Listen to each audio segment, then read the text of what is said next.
Hola, ¿qué tal mis amigos? Les saluda a su hermano y amigo Jonathan Otaño. En esta ocasión, como siempre, contento de poder compartir con ustedes un video más para nuestras redes. En esta ocasión quiero hablar brevemente acerca de dónde habita Dios. ¿Dónde habita Dios?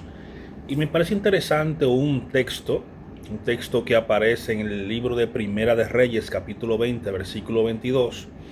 Lo vamos a leer de la Reina Valera, donde hay un episodio interesante y es bueno que atendamos a esto para que podamos aprender y ya no seamos niños fluctuantes llevados por cualquier viento de doctrina, sino que seamos creyentes maduros que entendamos las escrituras. En el texto que acabo de decir, Primera de Reyes, capítulo 20, versículo 28, el profeta Eliseo declara una palabra poderosa. Dice: vino entonces el varón de Dios al rey de Israel y le habló diciendo: así ha dicho el Eterno, por cuanto los sirios han dicho, Dios es Dios de montes y no Dios de los valles, yo entregaré toda esta gran multitud en tus manos para que conozcáis que yo soy el Dios verdadero. Eso está en Primera de Reyes, capítulo 20, versículo 28. ¿Qué estaba pasando en esta ocasión, mis amigos y hermanos? Los sirios y los israelitas estaban teniendo disputa, había una guerra, y por donde quiera que los sirios querían atacar a los israelitas, el profeta le anunciaba al rey por dónde venía el ataque. Por lo tanto, el rey de Israel estaba preparado y no podían tomarlo por sorpresa. Entonces, eso llegó a oído del rey de los asirios. Y le estaban diciendo que el Dios de los hebreos es un Dios que está acostumbrado a pelear en los montes. Escuche esto, porque desde los tiempos que Dios se reveló a Moisés, se reveló en un monte. Y muchos profetas, como Elías, como Eliseos, otros profetas por ahí, se comunicaban con Dios a través de los montes. Los montes en las escrituras muchas veces simbolizan el alzarse a la presencia de Dios, el subir a la presencia de Dios, el buscar la dirección de nuestro Dios el Eterno. Entonces los sirios identificaron que todas las batallas que ellos libraron con los hebreos, con los israelitas, en los montes, ellos la peleaban. Entonces le dijeron esto al rey de Siria: lo que pasa es que el Dios de los hebreos es el Dios de los montes. Quizás si lo llevamos al campo, al valle, quizá el Dios de ello pierda, porque es un Dios que está acostumbrado a pelear en los montes. Entonces esto llegó a oído de Dios y por ende Dios le habló al profeta para que le hablase al rey diciendo: vino entonces el varón de Dios al rey, o sea, Eliseo, y le habló diciendo: así ha dicho el Eterno, porque el Eterno escuchó esa frase que dijo el rey. Así ha dicho el Eterno, por cuanto los sirios han dicho, yo soy Dios de los montes y no Dios de los valles, yo voy a entregar esa gran multitud en tus manos para que conozcáis que yo soy Dios. O sea, en otras palabras, como ellos han dicho que las victorias solamente yo las doy en los montes y no en los valles, yo te voy a entregar toda esa multitud que está en el valle. No tengas miedo, no temas, porque yo no solamente soy Dios de los montes, yo también soy Dios de los valles. Y esto nos debe llevar a una reflexión, mis amados amigos y hermanos que escuchan estas palabras.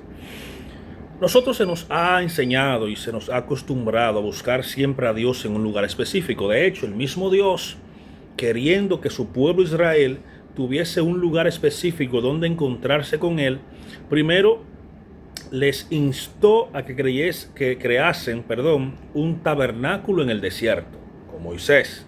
Uno de los siervos tuvo el diseño y todo, pero a Moisés se le dio el diseño desde el cielo. La palabra que le dieron a Moisés fueron las siguientes: haz todo conforme al modelo que te he mostrado, porque hay un tabernáculo celestial y el tabernáculo físico es un reflejo de lo que es el tabernáculo espiritual. Así como el jardín del Edén era un reflejo de lo que había en el cielo, así el tabernáculo era un reflejo de lo que había en el cielo. Y nada, mis hermanos, Dios interpuso que se crease el tabernáculo para que las 12 tribus se reuniesen alrededor del tabernáculo, dando a entender que en medio del pueblo estaba Dios. Luego viene Salomón. Bueno, primero David tiene en su corazón el crear un templo para Dios, para que el arca no habite en tabernáculo. Dios lo vio interesantemente bien, pero dijo: tú no lo vas a crear porque has derramado mucha sangre, sino que tu hijo Salomón lo va a crear. Salomón, pues en 7 años, pues crea el templo, y es lo que conocemos como el primer templo, el templo de Salomón, donde la misma presencia de Dios habitaba. No quiere decir que Dios estaba circunscrito a ese lugar específico, sino que Dios escogió ese lugar para que su pueblo pudiese reunirse en ese lugar y buscar dirección para que pudiesen orar, para celebrar ciertas fiestas. De las 7 fiestas que tenía Israel en Levítico 23, pues habían 3 que había que subir obligatoriamente a Jerusalén y celebrarla en el templo. El templo destruido por Nabucodonosor, por el pecado, la desobediencia y muchas cosas de Israel.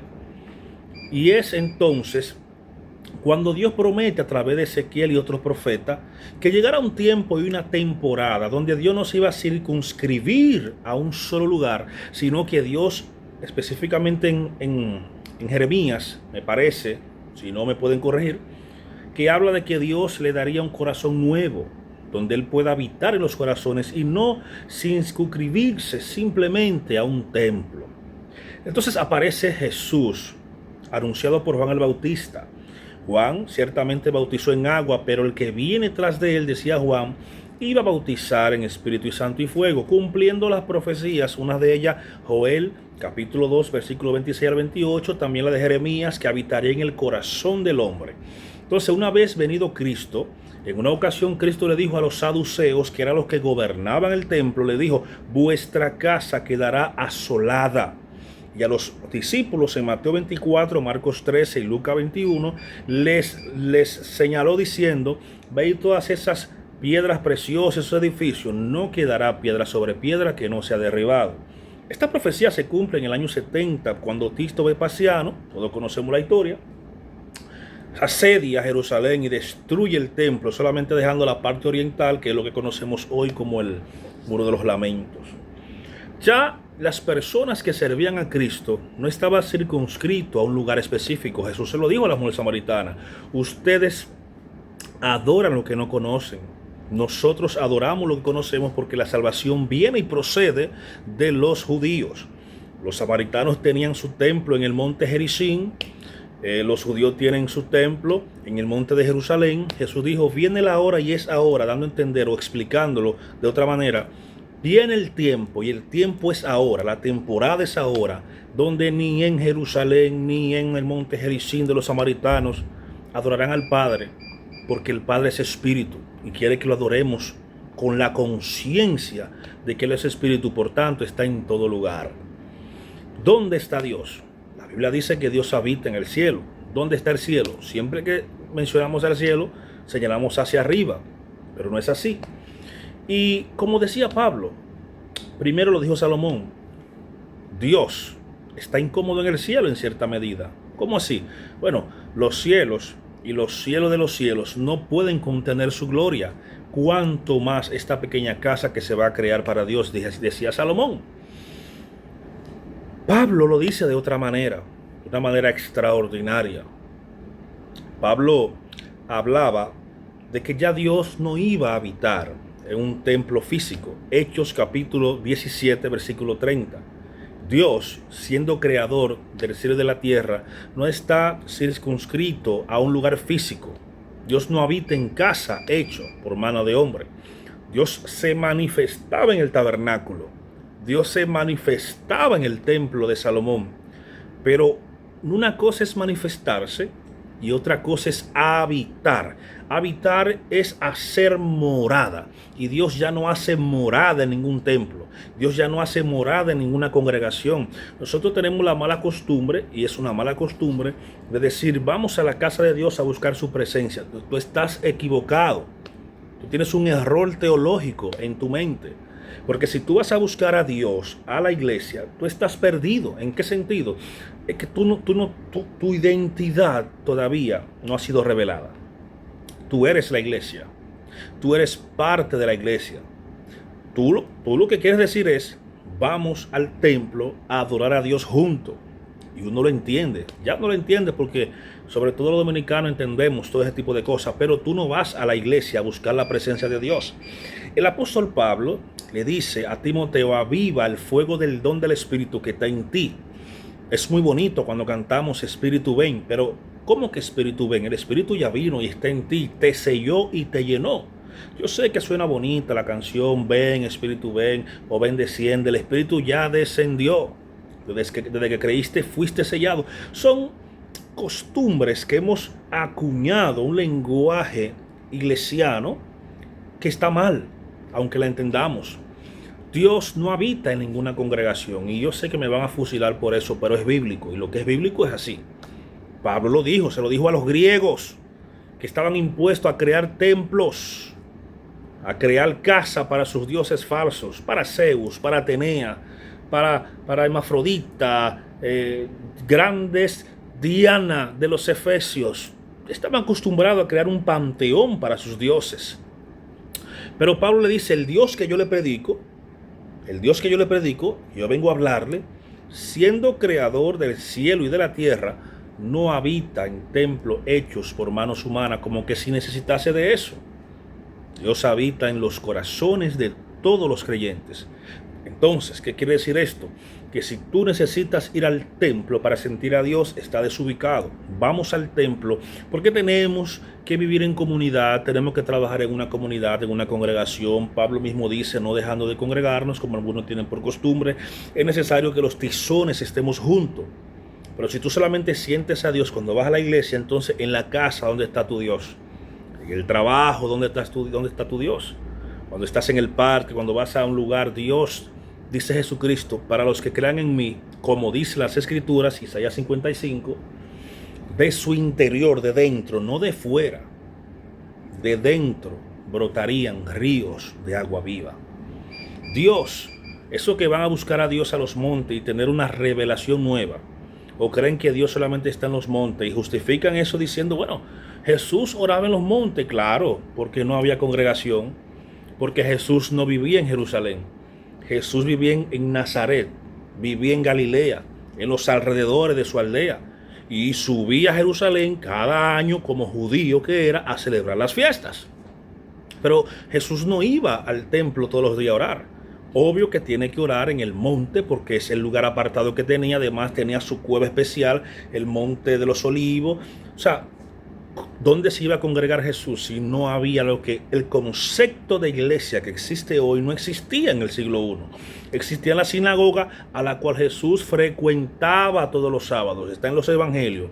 Eso sí, todos los sábados frecuentaba la sinagoga. Y en una de esas visitas frecuentes le dan el rollo de Isaías y es cuando dice el Espíritu de Dios está sobre mí por cuanto me ha ungido, etcétera, etcétera, etcétera.